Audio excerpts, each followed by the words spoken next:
안녕하십니까. 알파스트리트 파트너스입니다. 2024년 7월 2일 화요일 마감 시장 보겠습니다. 코스피 지수가 0.84% 빠져서 2780으로 마감을 했습니다. 2800 넘자마자 바로 또 이렇게 내려오네요. 참 2800에서 안착하기가 쉽지 않은 그런 국내 증시입니다. 네. 오늘 뭐 외국인이 그렇게 많이 팔지는 않았는데 300억 정도 팔았는데 생각보다 지수는 꽤 빠졌습니다. 특히 코스닥이 많이 빠졌는데요. 코스닥이 2%가 넘게 빠졌습니다. 어제 미국 증시는 사실 나쁘지는 않았거든요. 나스닥이 0.8% 올랐고요. 다우도 0.1% 올랐습니다.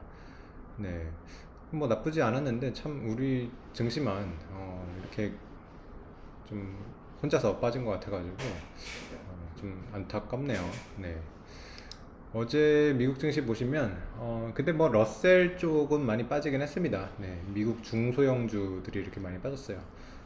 아무래도 그 미국에서 이제 트럼프 대통령이 당선될 가능성이 높아지면서 좀 채권 금리가 좀 튀었습니다. 미국 채권 금리 보시면 지금 4.4대 뭐 거의 4.5 가까이 이렇게 가고 있는데 금리가 이렇게 높으면 역시 중소형주 러셀 쪽 종목들이 타격을 많이 받습니다.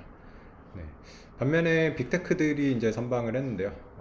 또 미국 증시는 참 이렇게 빅테크와 중소형주의 대결 구도가 계속되고 있습니다.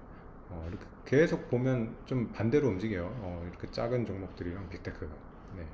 그래서 어제는 또 빅테크들의 승리였는데 대부분의 이제 테크 주식들이 올랐고요.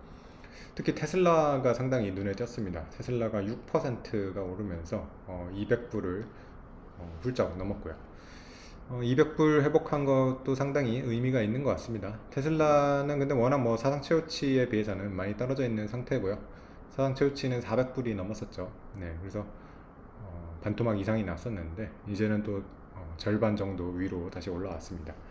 테슬라 같은 경우는 뭐 앞으로도 8월 8일이죠. 그때 또 이제 로보택시 발표도 있고 또 이제 인도량 발표도 이제 나올 거고 그래서 또 숫자가 잘 나오는지 한번 봐야 될 것 같습니다. 우선은 일단은 기대감으로 좀 어느 정도 이렇게 올라오고 있는 그런 상황입니다.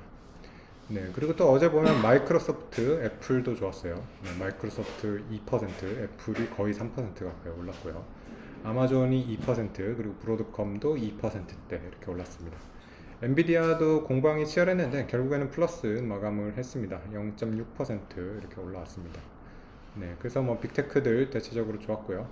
반면에 다우가 거의 못 올라온 걸 보면 알 수 있듯이 미국의 다른 섹터들은 대체적으로 약했습니다. 특히 뭐 중소형주 이런 경우는 계속해서 좀 약한 모습을 보이고 있습니다. 그래도 뭐 미국 증시가 전체적으로 뭐 나쁜 모습은 아닌데 오늘 우리 증시만 좀 많이 빠진 것 같고요. 특히 오늘 좀 비교가 되는 게 니케이는 오늘 좋았어요. 니케이는 1.2% 오르면서 다시 니케이가 4만 선을 회복을 했습니다. 그래서 니케이 최근에 좀 못 올라온다 했는데 어느덧 또 많이 회복을 했습니다. 4만 선을 이렇게 다시 올라선 거는 좀 의미가 있는 것 같아요. 그래서 일본 증시가 다시 갈 수 있을지 또 그것도 궁금해집니다. 근데 일본 증시가 이렇게 가면 우리 증시는 좀 상대적으로 소외받는 그런 느낌이 있어요. 항상 보면 일본 증시랑 우리 증시가 좀 같이 움직인다기보다는 좀 돈이 이렇게 뺏기는 그런 느낌이 들거든요. 그래서 일본 증시가 이렇게 잘 갈 때 보면 국내 증시가 그렇게 좋지는 않습니다. 이런 것들이 이제 수급 영향인데요. 아무래도 국내 증시는 계속해서 돈이 빠져나가고 있는 그런 상황이고요.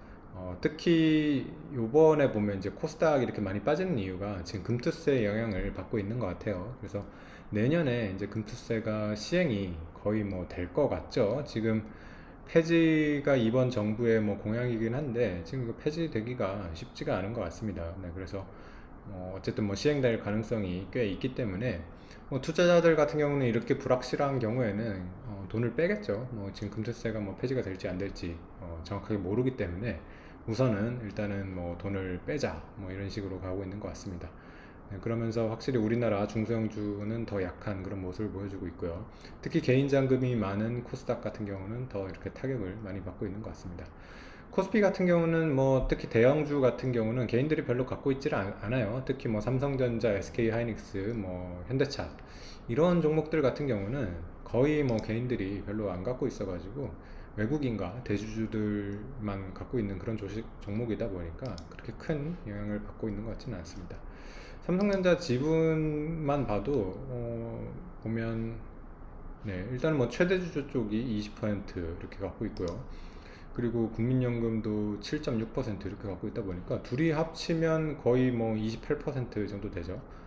28%에다가 외국인이 56%, 네, 이렇게 하니까 거의 합치면 한 84% 되네요. 네, 그래서 거의 대주주랑 외국인이 84%를 갖고 있는 그런 회사라서 나머지 우리나라 기관이랑 개인이 뭐 한 16% 정도밖에 안 되는 것 같습니다.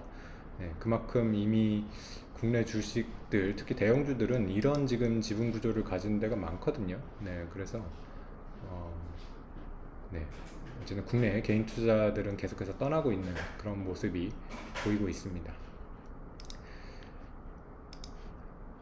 네, 주요 종목 한번 보시겠습니다. 오늘 우리 지수는 좀 많이 빠졌는데 그래도 오른 종목이 없지는 않았습니다. 특히 이제 금융주가 상승이 눈에 띄었고요. 그리고 삼성바이오로직스가 6.7%나 오르면서 네, 바이오 쪽도 네, 근데 뭐 삼성바이오로직스 혼자 올랐습니다. 셀트리온 같은 경우는 오늘 그렇게 뭐 크게 오르지는 못했고요. 겨우 플러스가 난 정도였습니다. 네. 금융주가 특히 오늘 좀 좋았는데요. KB금융이 4.5% 올랐고요. 신한지주 3.4%, 하나금융지주 4.4% 이렇게 올랐습니다. KB금융 같은 경우는 오늘 사상 최고치 경신을 했습니다. 85,000원까지 갔고요. 네, 사상 최고치입니다. 일단 금융주 같은 경우는 그래도 주주 환원이 잘 되는 것 같아요. 네, KB금융 같은 경우도 또 자사주 소각을 한다는 그런 지금 기대가 있어가지고 네, 이렇게 꾸준하게 자사주 소각을 하면 주가는 계속해서 우상향을 할 수밖에 없습니다. 특히 뭐 미국 주식을 보면 알 수 있겠지만은 네, 그래서 우리나라도 이렇게 꾸준히 자사주 소각을 하는 그런 기업들이 조금씩 생겨나고 있는 것 같습니다. 대표적으로 KB금융이 그렇게 될 것 같고요. 그리고 메리츠 금융지주 워낙 잘 해왔죠. 네, 이런 종목들은 계속해서 좀 강하지 않을까 네, 그런 생각이 듭니다. 네, 반면에 오늘 현대차는 좀 많이 빠졌는데요. 현대차가 4.7% 그리고 기아도 거의 4% 가까이 빠졌습니다. 현대차도 주주 환원은 잘 하긴 하는데 워낙 또 최근에 많이 올랐고요. 현대차 같은 경우는 뭐 노조 리스크라든가 이런 것들이 항상 꼬리를 이제 물고 다니고 있기 때문에 거의 30만 원 가까이 이렇게 주가가 급락하다 보니까 차익 매물이 많이 나오는 것 같습니다. 네, 그래서 현대차도 이 30만 원 이상을 뚫고 가려면 좀 꾸준함이 나와야 될 것 같아요. 뭐 실적도 계속 잘 나와야 될 거고요. 또 주주환원도 계속해서 잘 되는지 좀 지켜봐야 될 것 같습니다. 특히 현대차 같은 경우는 좀 조정의 빌미가 됐던 게 6월달 차량 판매가 생각보다 좀 안 나왔다고 합니다. 좀 전년 대비 이제 감소로 나오면서 혹시 차량 판매가 좀 꺾이는 거 아닌가 그런 우려도 좀 있었던 것 같습니다. 네, 그 외 뭐 다른 종목들 보시면 반도체 쪽은 하이닉스가 1.5% 빠졌고요. 삼성전자는 그래도 보합으로 네, 잘 선방을 한 것 같습니다. 네. 그리고 2차전지 쪽은 뭐 어제 좀 반등을 하는가 싶더니만 오늘 다시 그대로 빠져버렸습니다. 네, 에너지솔루션 1% 빠졌고요. 삼성 SDI가 좀 많이 빠졌네요. 4%대 이렇게 하락을 하면서 2차전지도 여전히 반등이 참 힘들다는 것을 보여주고 있습니다. 네. 네, 그래서 오늘 우리 증시 또 아쉽게 2800 밑으로 이렇게 내려가 버렸는데요. 네, 그래서 지금 좀 악재랑 호재가 좀 섞여 있는 그런 상황이라서 방향이 아주 명확하지는 않은데 그래도 특히 이런 대형주들 주주 환원 이런 것들 계속해서 조금씩 좋아지는 것도 보이니까요. 네, 주봉으로 봤을 때 여전히 그래도 상승 추세는 이어지고 있지 않나. 네, 그렇게 좀 생각은 됩니다. 네, 오늘 시장은 여기까지 하겠습니다. 감사합니다.